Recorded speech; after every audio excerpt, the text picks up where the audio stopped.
Howdy, howdy, howdy, everybody. I am RJ Smith, and this thing of ours is called Crazy News Reacts, where I scour the globe for the most insane, ridiculous, but craziest news videos and bring them to you about 4 or 5 times a week. Welcome aboard. If this is your first time here, folks, go ahead and hit that like button. Hit the notifications and subscribe. Why not? What do you got to lose? Here, you'll see stuff and understand stories more than you will anywhere else.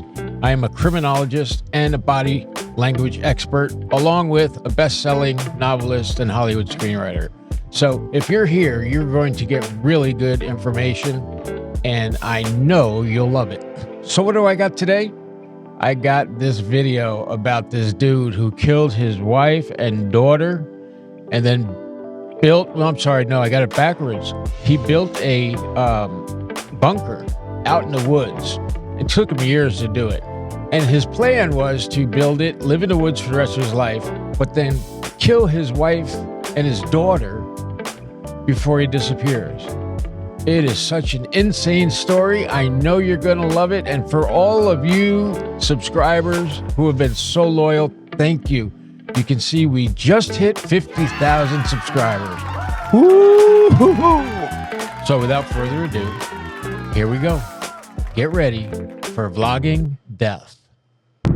We are seeing for the first time video of the North Bend survivalist who murdered his family before taking his own life. Detectives just released the video diary Peter Keller made as he built his bunker in the woods. KOMO4's Mark Miller is live in North Bend to show us what Keller's video reveals to us. Mark? Eric, that elaborate bunker that Peter Keller built where he made his last stand, it's just up on the steep forested hillside behind me, right across from I-90 and not all that far from the home here in town where detectives say he murdered his wife and daughter.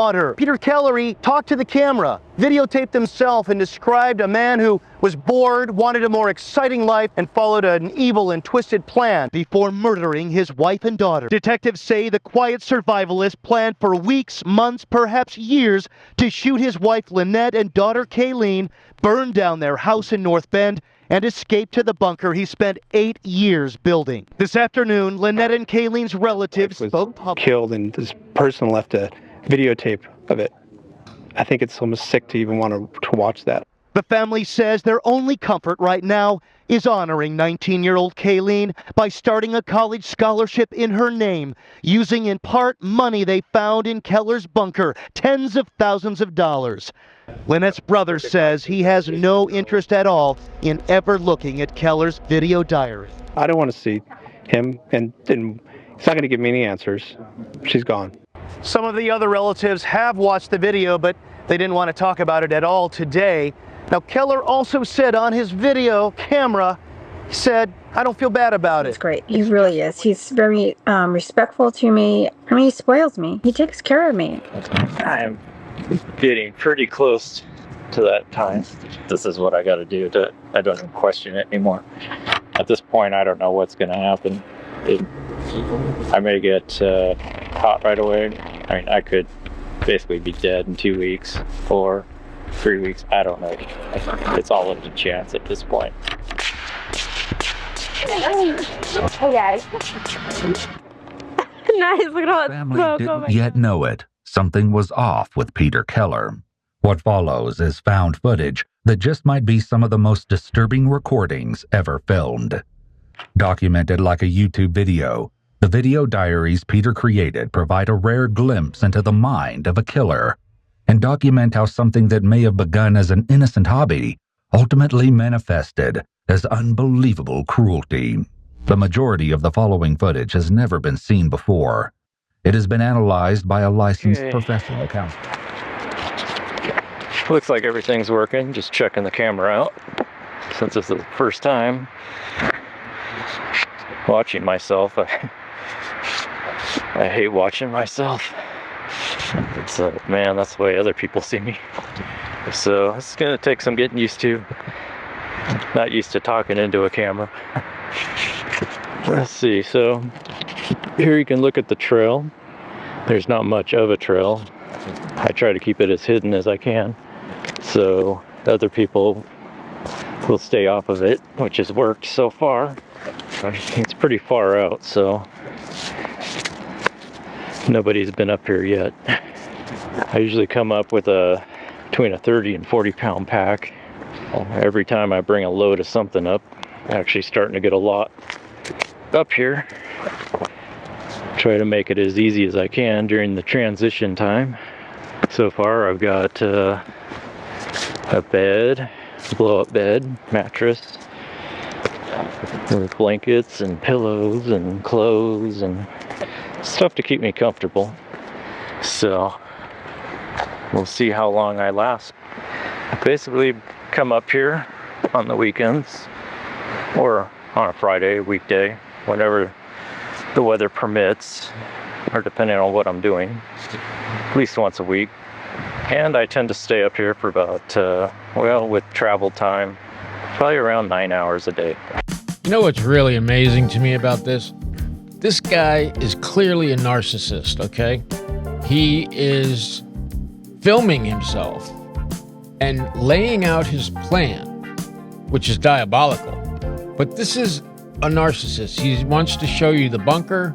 He wants to feel good about himself. He's building something while pushing his plans down about the murder of his wife and his daughter.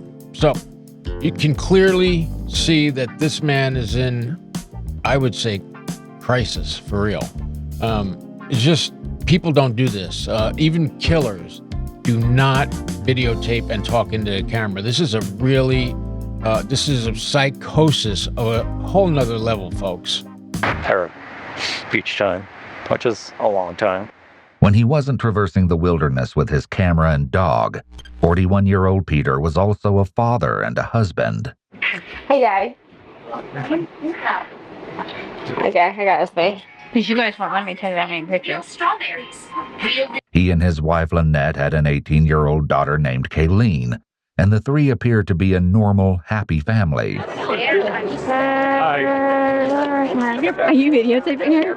Yep. I just do a lot of videotape, and then I just cut all the junk out. However, Peter's mysterious project in the woods would eventually take a terrible toll on his day-to-day life. Kayleen Keller.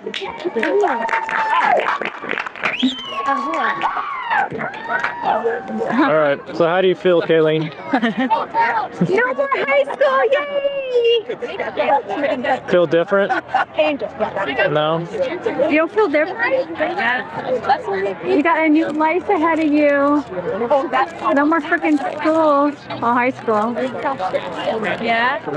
Yeah, you got till tomorrow to get your stuff out of the house. So. No. She's staying with us forever. Sorry, Carson. Forever. Kayleen graduated high school just a few months after her father started recording his video diaries, and was on track to start at Bellevue College in the fall.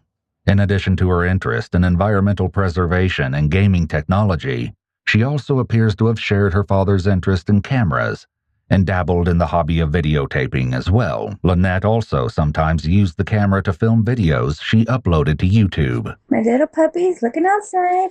Okay, I got a lot of stuff to show you guys that I'm going to put in my store. I'm so excited. This is bag 2. And I had so much fun making these too. You guys got a lot of products in here. But I want to first show you, look at Dino. He just got a haircut a couple days ago. My husband was like, he's looking too scruffy. I am a very shy person. And doing these videos really helps me open myself, because I figured if somebody doesn't want to watch it, then don't watch it. I'm not forcing you to. So these videos really help. And he really helped me. While Peter worked to refurbish computers, Lynette struggled with medical issues, and as a result, wasn't able to work full-time. My husband, a few months ago, went out and bought me this big recliner for my back, and I'm just now starting to use it. He's so happy. Usually I just sit on the left seat. I love this chair. He's here. He's supporting me. He takes care of me. Even though I can't go back to work and I'm home in pain all the time, he gave me my scrapbooking room with my dream come true. She made and sold custom paper flowers and shared her scrapbooking hobby in local fairs to bolster the family's income.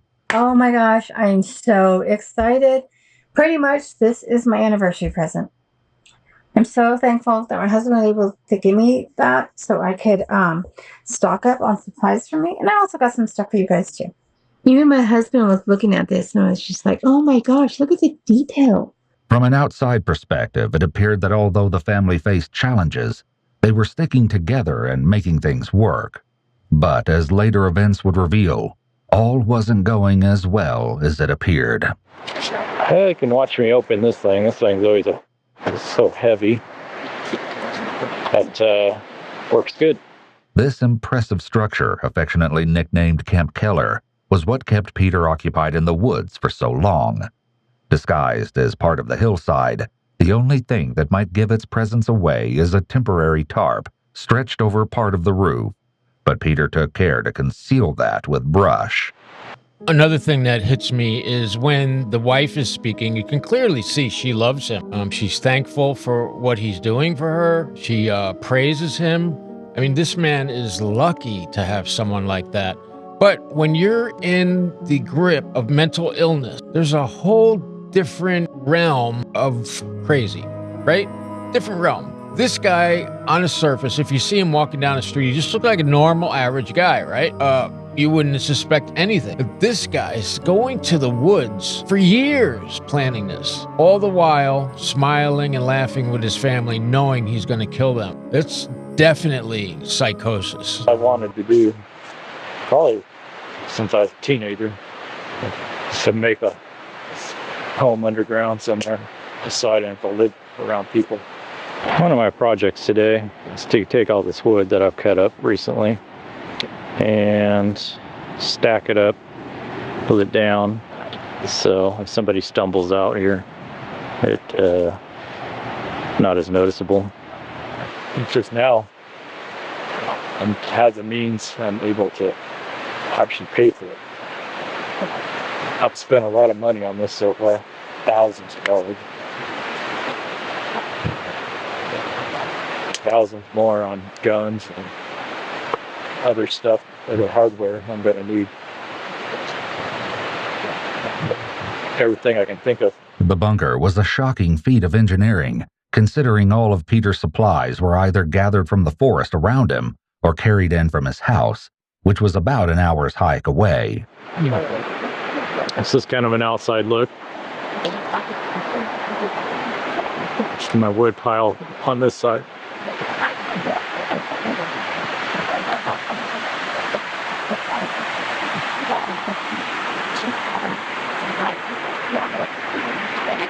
In addition to the tools and materials he needed to build the bunker, Peter carried a significant amount of food, drinks, and creature comforts into the camp. He brought enough to set up a kitchenette, complete with an emergency vodka stash. The entire complex was powered with a generator, which Peter somehow managed to bring up the mountain. He even went out of his way to engineer a wood-burning stove made out of an inverted metal garbage can. He rigged a chimney to funnel the smoke up and out of the residence. This smoke would ultimately provide a valuable clue as to the camp's location. Other highlights of Peter's stash include multiple 5-gallon buckets, which could not have been easy to move, heavy-duty chains, and a hacksaw. But as impressive as the wilderness construction may be, the question remains as to why Peter built it in the first place. I just feel like I'm getting knocked back every time financially. My wife is just gonna suck all the money out that I have. And I'm so excited because I can actually afford these deals. My husband, he gave me some money to go in here, so I'm like so excited. All right, I'm getting ready to move one of these big beams in. This thing is pretty heavy. It's soaked with water, which makes them very heavy. Let's see. I met him when I was in high school, but I just, wasn't interested. And then I met him again, and he was so sweet. We became like best friends. He said one of these days he wanted to get married and have kids, and he asked me what I wanted. And I said, I want to get married. So then my sister, we were getting along at the time, she really liked him, and she said, well, you got to just, you're going to regret it if you don't. So I was like, okay. Oh, I'm not.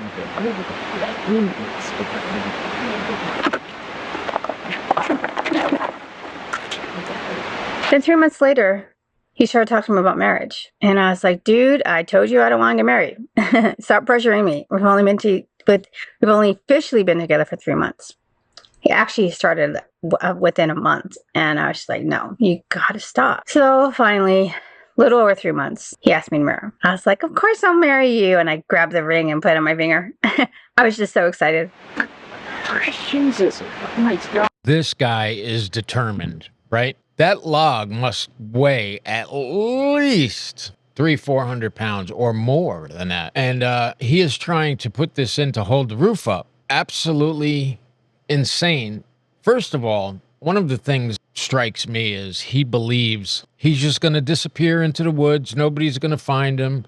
The police are just going to, give up. And that's delusion, obviously delusional. And on one hand, he is having great times with his family. And on the other hand, he hates it. He feels trapped. He probably has some image problems, like doesn't like how he looks, doesn't like how he acts, can't stand being broke, isn't grateful for really anything, and nothing can get him out of this plan to murder his wife and his kid. Go figure. That's my story of my husband, who is my husband, who's the love of my life. At this point, I don't know what's going to happen. I may get caught right away. I mean, I could basically be dead in 2 weeks or 3 weeks. I don't know. It's all up to chance at this point. So I don't think anyone knows where I'm at. But if they put it together, who knows? At this point, I have to take that chance. So it's just going to be a point of, go as far as I can. I do have my escape, and that's death. And I'm okay with that. So I'm getting to the point where just trying to live and pay bills and live as a civilian and go to work. He's a great guy. He stuck around with me. I'm, some guys are kind of leave when you get that, it's part of your vows. But anyways, I don't want to get on to that. It just freaks me out. It's actually more comfortable for me to think about living out here, robbing banks, pharmacies, just taking what I want for as long as I can. At least it'll be exciting. It won't be boring. And I don't have to worry about Lynette or Kayleen. And everything will be taken care of. Wow. So he's saying that his life will be exciting once he kills his wife and kids because he won't have to worry about them anymore. And his plan, brilliant, is that he's going to rob banks and other things. Are you serious right now? Whole state of Washington will be looking for you after this, and you think you're just going to come up out of the woods and go rob a bank. It's not going to happen, man. It's just, do not fool yourself, people. If you're thinking about doing something like this, you are not going to get away. Period. They won't stop until they have this guy in custody. Peter's complaints are all too common, but could indicate the presence of major depressive disorder. Additionally, Peter is doing a lot of fidgeting in this video, signifying that despite what he's saying out loud, his thoughts might be giving him a lot of anxiety. Perhaps this stems from the fact that, as some of Peter's cryptic comments hint, yeah, this is stupid. This commentary, don't buy it. Just because he's itching and twitching. He's in the woods. Mosquitoes could be biting him. He could be sweating. He could, anything. How you can say that his twitching and scratching is nerves. I don't see that at all. I see a very confident man who is locked in a fantasy. I don't see nerves whatsoever. This is a psychopath, real psychopath. He has no empathy or feeling. There's a much darker aspect to his fantasy than he lets on. Well, I wanted to get a video or two.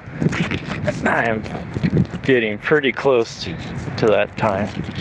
I'm guessing probably a couple months away, maybe 3. So yeah, I know I can, once I do this, I could either die then, maybe something will happen, or a few days or weeks, or maybe even years. My goal is to make it 10 years, but that's the other hard part. It's either to not care about dying and to still care about the project. Peter's comment that he wants to survive for 10 years out in the woods complicates an already strange situation even further. He isn't just aiming to leave his day-to-day life and job behind. There are Lynette and Kayleen to think about. And so far, he hasn't shown any interest of bringing them along on his adventure. I'm going to go ahead and open this. Oh my goodness. You are so sweet. You guys, sorry I'm whispering. My husband's sleeping and our little doggy's sleeping with him. Last time I was doing a video, I was talking too loud and he woke up and came out here. Part of me has a hard time even imagining doing what I'm going to do, but as I think about it, I always come up to the same conclusion every time. I'm starting to get more okay with it. Other times I feel like I'm more than ready. I've tried to make it in this world and it just isn't happening. I'm 40 now and I am running out of time. I don't even question it anymore. It just seems like everything makes so much sense now. You know, just the more I've thought about it, the more I understand it. I don't really feel bad about it. It's just the way it is. Very strange. He is talking himself through it. So he is trying to make himself believe that this is the only option. And in his mind, you can tell that there is a yin and yang going on, right? Because one side of him keeps having questions about what's going to happen, and the other side of him is like, just do it. It's almost like the proverbial devil on this shoulder, angel on this shoulder. That's really what this guy's dealing with. You know, certain things happen that cause this to happen. So, just kind of accepted it and just rolling with it. Well, this is it. Home sweet home.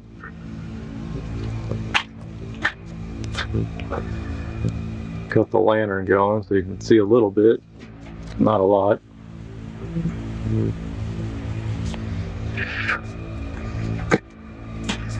You know, I often wonder if what I'm doing is the right thing, and I think it is. These statements, though shocking, actually align with the earlier theory that Peter was suffering from a serious depressive disorder. You know, as I do this for hour on hour, it's like I just sit there and think about stuff. Think about how did I get so ill? How did so many... Sorry, guys, that's wind in his camera. We can't really get rid of it. We lowered it as much as we can. I don't think it's all my fault. I think it's more my upbringing, family life. I was just too ugly.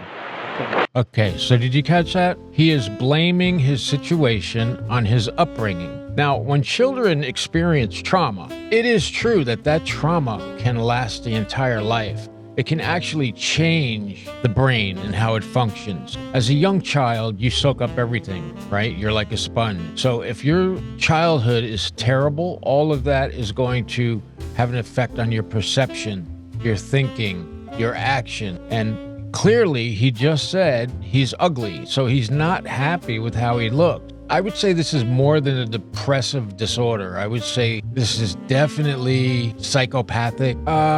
Maybe even multi-personality disorder, because he seems to be arguing with himself. Pretty interesting. Nobody cared. Peter's recollection of feeling off also supports the depression theory, as it's common for symptoms to emerge during adolescence. Additionally, it's known that individuals with unresolved trauma can become stuck developmentally.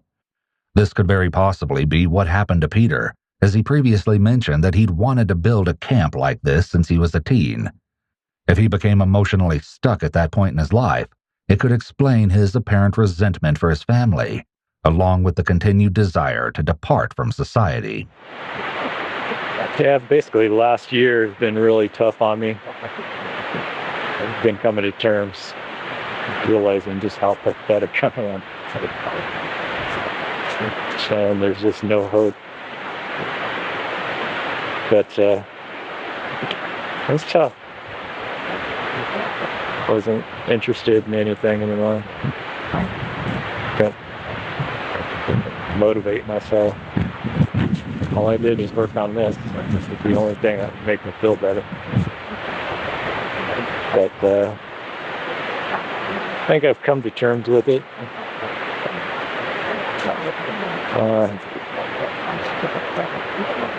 Starting to feel better now.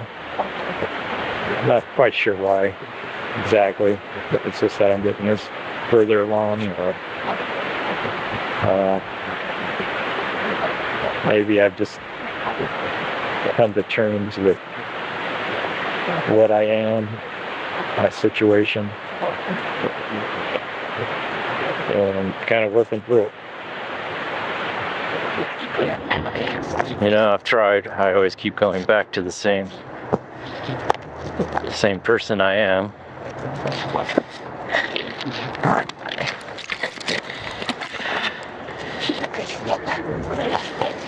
I guess it's also because I don't have anything. I never did. No money. My looks are horrible. My husband actually gave me some money, and I was going to go out and buy some of these, but I'm going to go buy ink instead. Oh my gosh. So awesome. Sorry, I'm trying not to get too excited because my husband's going to be like, what are you doing? No personality. I mean, I'm okay with it. It's just I understand now very clearly this is the only thing I have. It's just a single pick, but you know, we all add single pick. Sorry, my dog's being crazy. My husband's probably chasing him around the living room. I know, my husband spoils me. He hates seeing me in pain, so tonight he came home and he gave me another $20 because he knows I'm going to the doctor's tomorrow and he wants me to stop at Michael's and get some more stuff. Well, it's about 2 weeks before the end. This is going to be my last video, probably before till after that. That's terrible. I wanted to give some items for my mom and some other items, but I just want to show you this. Dino. Sorry, my husband's home. Dino. Sorry. The cute little puppy, right? So these are the items that are in there now. They're hard plastic. Stop. To this. This is probably going to be my last video till after that. Here we can see that Peter actually does retakes instead of being fully candid, like other videos suggest. This, along with the comments he's made about his appearance, seem to indicate that Peter cares deeply about how people view him. The retake suggests he's purposely curating how he appears to anyone who views these tapes. He wants to make the best possible impression. Again, this could tie back to major depressive disorder and childhood trauma. Teenagers often act as though they have what's known as an invisible audience. The idea that people are watching them all the time. This guy is thinking everybody is watching him. That makes me believe that we're dealing with a paranoid schizophrenic. His behavior matches this personality type perfectly. Peter seems to still be acting like this at age 41. This type of behavior can also be found in individuals with narcissistic tendencies. The question of Peter's intentions would be one of the first mysteries police faced when they became involved in the situation. It was a quiet day in the mobile home park where the Keller family lived when, seemingly out of nowhere, several neighbors heard what they believed to be an explosion. When they saw flames coming out of the windows of the Keller home, the neighbors summoned the fire department. Firefighters swarmed the home, climbing on top of it, even as the blaze ate through the roof. They had no idea just how seriously they were risking their lives until later. Once the fire was doused and investigators entered the residence, they discovered Peter Keller was nowhere to be found. Iwu spoke with Cindy West, a retired police sergeant who worked on the Keller case. I was actually the public information officer, and I think it was a weekend, because I was actually heading out of town, and I got the phone call. So I turned around, came back into town, and arrived up there in North Bend, and then the investigation started there. And as the investigation went on, it just snowballed from what the heck happened to, wow, this is bigger than I think anybody thought at the start. The day of the fire, tracking down Peter became the police's highest priority. In just a few hours, they located his vehicle parked downtown. The keys were left inside, but there was no evidence as to where he might have gone. When they entered his workplace to ask where Peter might be, all his co-workers could offer was that Peter had already left for the day and had stated that he might be back tomorrow, next week, or possibly never. Police also discovered that Peter had recently withdrawn $6,200 from the family bank account. Everything suggested that Peter was either in danger, running, or both.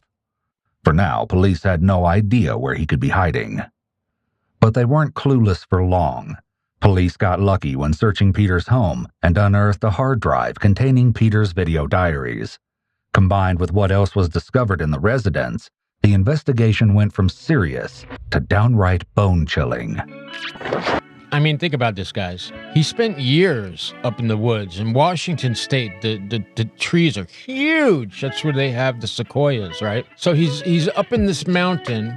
He's doing years, they say he worked on this bunker, a 2-story bunker underground. Think about that. So for years he built this, and yet after he planned everything out, he left his car in a place where people will say, oh, it's been here every day for forever. So now, of course, the police are going to think, right? Okay, why would he park his car here? He must be doing something around here. And when they found that video or videos in his computer, you got to wonder if he wanted to get caught or not, because all the planning he had done doesn't make sense for leaving all this evidence behind. So now they have the videotape. They know that he built a bunker in the woods. That's it. Once they have that, they will look for you until forever. Well, before, a while ago, I used to sit here and think, this whole thing is just crazy at times, and then I think about it and it would make sense, and it's like, okay, this is what I gotta do. Peter's decisiveness in this clip, paired with the horrific details of what police had found in the remains of his home, would likely be shocking to even the most seasoned law enforcement official. They were at a complete loss when it came to explaining how and why this had happened. Only time would reveal the haunting truth. When it came to the video entries, they supplied more than just a record of Peter's thoughts. As it turned out, other entries in the video diary and the accompanying photographs would become the key to tracking Peter. Retired Sergeant Cindy West was able to share the creative technique the police ended up using. They had photographs that Keller had taken on the mountainside as he's constructing this bunker, from nothing's there to a little bit more to a little bit more. In one of the photos, you can see, I couldn't see it, it looked like a power line in the distance. So you're looking off the mountain toward, which would be North Bend, the city. You can barely see this power line and something else. Again, I didn't think it was a power line. But our detective, Mike Mellis, says, I think that's a power line. I think that down there is probably the city. And then according to these other photos, there's a couple streams nearby. So he does a lot of investigation and says, well, it's got to be in one of these 2 points then. And I'm like, I don't know how he came up with that, but he was exactly right. Combined with reports of Peter's truck being regularly parked at a specific trailhead, this was enough information for police to start canvassing the area to search for Camp Keller. It took 6 days, but eventually they succeeded. The smoke visible in this footage came from Peter's makeshift chimney and was instrumental. Now, how stupid is this? He's wanted for 2 counts of murder. His car is parked at the bottom of the mountain, and because it was there, they started looking around the woods and they see this power line that he had sent through the woods so that he could have power. But look at this now. He's not even thinking that the smoke from his cooking or his wood burning is visible. So it doesn't take Einstein to realize, oh, somebody is up there. Maybe it's Keller because his car is right here. When leading the police to Camp Keller. However, rushing in and making an arrest wasn't going to be an option. They had no idea how many people might be inside, or what their intentions were. Remember, Peter Hit that had been like button, stockpiling people. weapons and ammunition at home. And thanks to his videos, which were discovered when police reviewed the recordings that were not destroyed in the house fire, they knew he likely had firearms at his camp. Little did they know what else they would uncover. They also knew that there was a chance they could be dealing with a hostage situation. A direct approach could endanger Peter's life if he was being held captive, or spook him if he had hostages of his own. They needed to make whoever was inside come to them. Guys on a Novelist side, can you get to that window and break it out and throw a gas in there? Brian, there looks like a slot or a window that's propped open in the back, directly towards the dirt wall, but I couldn't see it. It's got something over it. Maybe you guys can throw a log through it or something. But if we throw a number 2 in that ditch, it should cycle right up. Tarp should push it right into the structure. That's exactly what they decide to do. The response team keeps the bunker surrounded in the hopes that the gas canister will drive those inside out of the bunker and straight to the waiting forces. But after about 10 minutes, nothing has changed. Yeah, it's dissipating finally. The first one you sent in is dissipating. You want me to throw a 98 under the window? Now, you would think that he would hear these helicopters. They have 2 helicopters above. For some reason, he believes he's well hidden. Look, if I'm out there in the woods, in a bunker I made, and I killed 2 people, and I hear helicopters overhead, I know what's up. The jig is up. They're coming for me, and that's it. Open the window where we first gas. Yeah, you can do it from your position. With the gas canisters having no effect, the team is forced to reconsider their tactics. For planning purposes, if this gas isn't going to work, we may have the command post try and locate like a wildland fire pump and hose that can pump a large volume of water into this place, Greg. Okay. I think we could probably utilize this creek. We just need enough hose and a pumping station to get it, up to where we want it. We've got new photos showing this bunker may have multiple levels. Big copy. This information actually came from Peter directly, and the self-recorded videos that they found in his burned-out house. Well, this is the end of the day. I'm getting wrapped up, getting ready to leave. I don't know if you can see me, but it's kind of one last look at everything. That's my fireplace, wood stove, whatever. Pretty dark. Finally, police resorted to throwing a grenade towards the bunker. When even an actual explosion failed to get results, police knew that they would have to be the ones to approach. After a full day of besieging the bunker, they decided to break through the roof.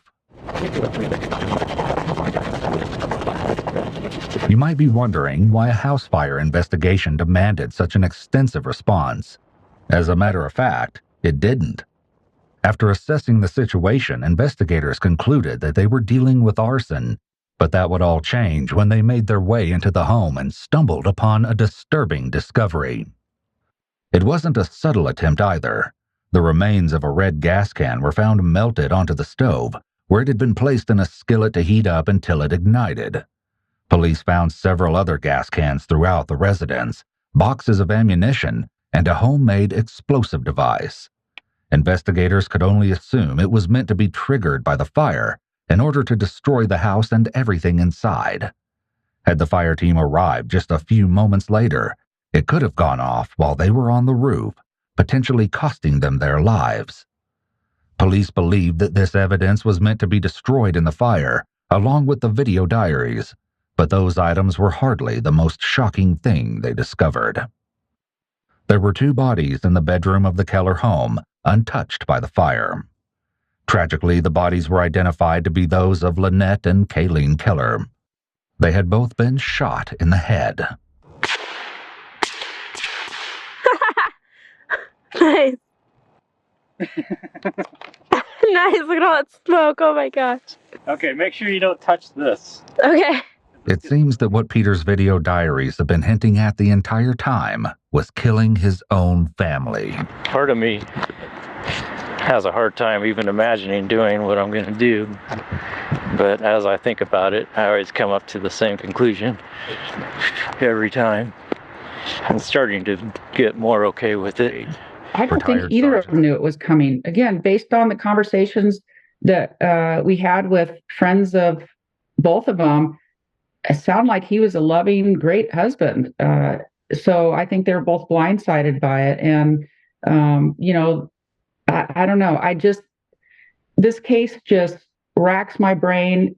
There's no way it's ever going to resolve in my brain, because you just think, why? Not only did he kill his wife and his daughter, but based on the friends and neighbors, he had this dog that went everywhere with him, hiking, or apparently to go build a bunker, for all these years. And he killed the dog too. He was afraid that the dog would give him away in the bunker, and so he killed the dog too. Okay, this really bothers me more than anything, because I am a dog person. I've had 8 dogs throughout my life. I have 2 right now. There's nothing that could make me want to hurt my animal. Can you imagine the depravity this guy must have had to kill his daughter, who had just graduated from high school? Wow, and was going to college. Killed his wife, who she also had mental disabilities. But then you kill the dog? Why not take the dog with you? Ah, man. There's no explanation. I mean, I get that he obviously had some sort of mental illness. Dipstick wasn't hitting the oil with him,